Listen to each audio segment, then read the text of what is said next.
Assalamualaikum everyone. Welcome to InfoHub Online YouTube channel. Today from this video we will start our course General Methods of Teaching. So the unit 1 is the concept and principles of teaching. First of all we will discuss the concept of teaching, then we will discuss principles of teaching and the features of teaching. Concept and definition of teaching.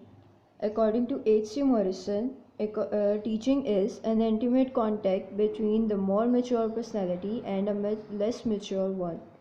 In this context, teacher who is at the giving end has a mature and experienced personality. He, by virtue of his status, can influence the personality of a less mature one who comes into his contact. It is as a result of this contact that the pupil attains progress in his education. So the second definition of teaching is, according to Yoakum and Simpson, teaching is the means whereby the experienced members of the group guide the immature and infant members in their adjustment of life.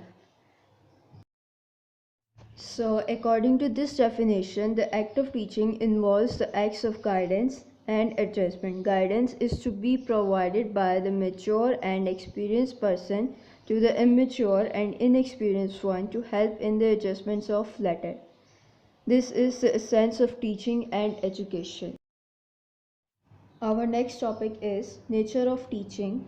First of all, teaching is a triangular process. The modern concept of nature of teaching is that it is triangular or a tripolar process.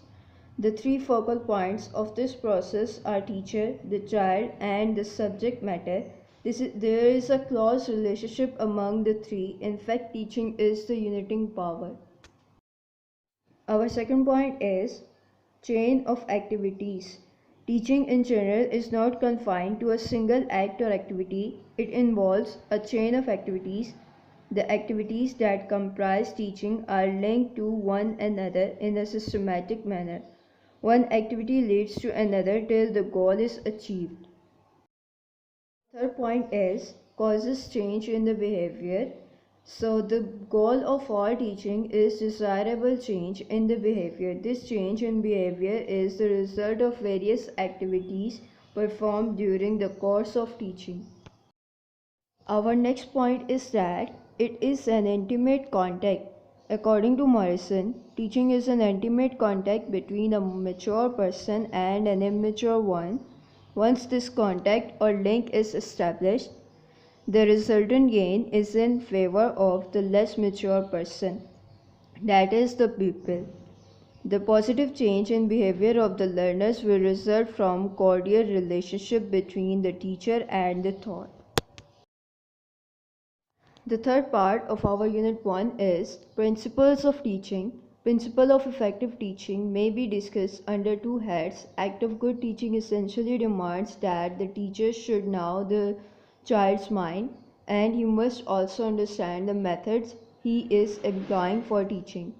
The teacher's method must conform to the child nature as well as the content in hand.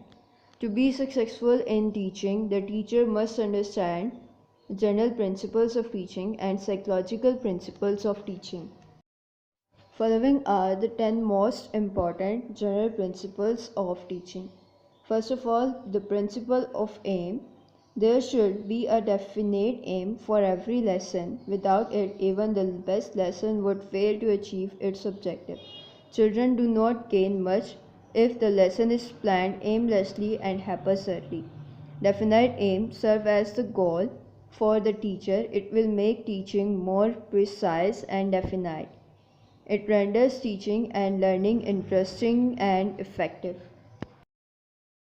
Second principle of teaching is the principle of activity or learning by doing. If the child is made active both physically and mentally, learning does not become effective only but quicker as well. Good teaching is causing others to learn, and as such children must be made to put in efforts so as to enable them to be active participants in the learning process. Learning by doing removes the dullness of the lesson and students do not get bored. It puts them into the life situations. This may be done through working out the projects or undertaking of a tour to a historical place. Project will involve the hand and the head. The third principle of teaching is the principle of knowledge of entering behavior. The main purpose of any act of teaching is to bring about the desired changes in the behavior of the students. To achieve this end, the teacher must have knowledge of the entry behavior of the students. This knowledge is gained in terms of their present status of academic level. This will help the teacher to explain his content and methodology accordingly. The fifth principle is the principle of planning. Good teaching is always well planned. The problem or the topic has been well thought out carefully in advance.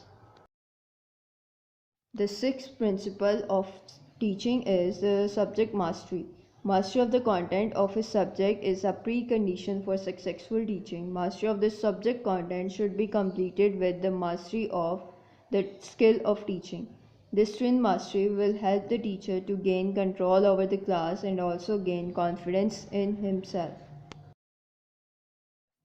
The seventh principle is the principle of people participation. Modern teaching is not a process of just pouring in, it is a matter of give and take. The success of a lesson depends upon the degree of people participation. When the lesson is in progress, the teacher must involve the students in the flow of the lesson. They should not remain passive listeners. The students should help the teacher in the attainment of pre-decided goals. Principle of correlation. A successful lesson is the one in which different subunits of a topic are correlated with each other. Besides, the lesson must be correlated with other subjects also. Successful teaching does not treat the contents as divided into different independent compartments. It recognizes the fact that there exists some definite link among various subjects while teaching geography. Occasional references may be made to a certain historical facts or those of art and culture. A convenient line of correlated facts of different subjects may be drawn for the benefit of the subject. The principle of utilizing past experiences. A successful teacher makes use of people's past experiences. The previous experiences of a person are the basis of new experiences or new knowledge in order to make his own teaching effective. A teacher should link the new knowledge of his students with their previous experiences. It will make the teaching process easy, firm, stable, and safe. It will also make the teaching process purposeful, effective, and long-lasting. The principle of looking ahead. An open-minded teacher is always forward-looking. He is ever prepared to discover new possibilities for widening pupils' knowledge and range of experience. While proposing any new activity, the teacher necessarily takes into account the interests, attitudes, skills, and habits of the children. Teacher's own experience with his previous pupils is also important in planning new activities. Here we will end our lecture 1. In next video I will be discussing the psychological principles of teaching.